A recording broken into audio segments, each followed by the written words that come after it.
Aí de cada 100 empresas que passam para a primeira geração, apenas 30 sobrevivem. E para a segunda geração, apenas 5 dessas 30 sobrevivem. E vocês sabem por que isso acontece? Acontece por causa de brigas, de descontrole na centralização do poder, na centralização das tomadas de decisões daquela empresa.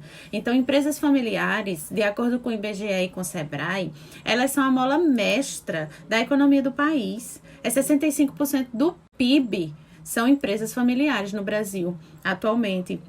Então, é uma força econômica muito grande. E aí, o patriarca constrói aquele patrimônio e depois, se ele não deixar, se ele não preparar alguém, se ele não deixar aquilo destrinchado para aquela pessoa, aquele sucessor assumir o controle, vira o samba do crioulo doido. Sabe como é o samba do crioulo doido? Todo mundo quer mandar.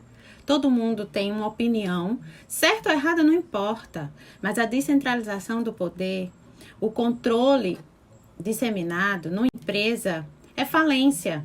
Então, você que está preocupado com isso, procure um planejamento patrimonial em vida, não deixe o pepino para depois que você falecer.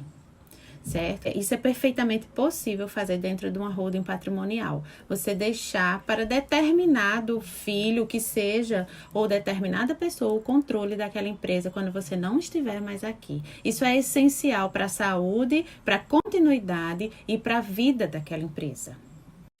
E eu vou te falar mais. Isso não significa que por você deixar o controle da empresa para um dos seus sucessores, aquele que você preparou, aquele que por afinidade entrou na empresa cedo e junto com o pai ou junto com a mãe, ele está ali no dia a dia e aquela pessoa é a mais apta para continuar no controle daquela empresa. Isso não significa que você vai estar abdicando daquela herança ou daquela empresa para os outros filhos. Tá? Então, você consegue fazer um planejamento da maneira que aquele filho determinado, ele fique no controle da empresa e que os outros não sofram nenhum prejuízo por causa disso.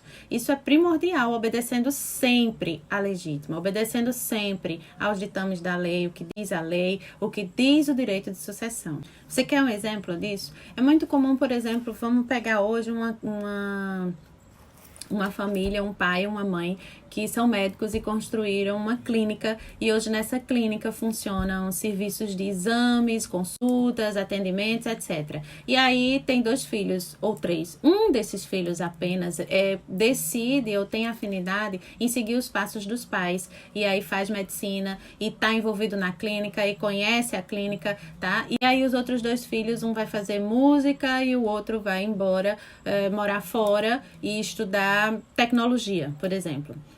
Se você não deixar esse planejamento, dentro desse planejamento patrimonial, o controle dessa empresa, para esse filho que já está lá dentro, isso daí vai ser disseminado, porque quando você falecer, a empresa vai ser 2 herdeiros e vai dividir por 3, e não se engane que vai haver brigas. Muitas vezes acontece que o filho que já está lá dentro, junto com os pais, ele naturalmente ele vai querer se sobrepor aos outros irmãos na administração daquela empresa, até nas tomadas de decisões. E isso vai gerar confusão.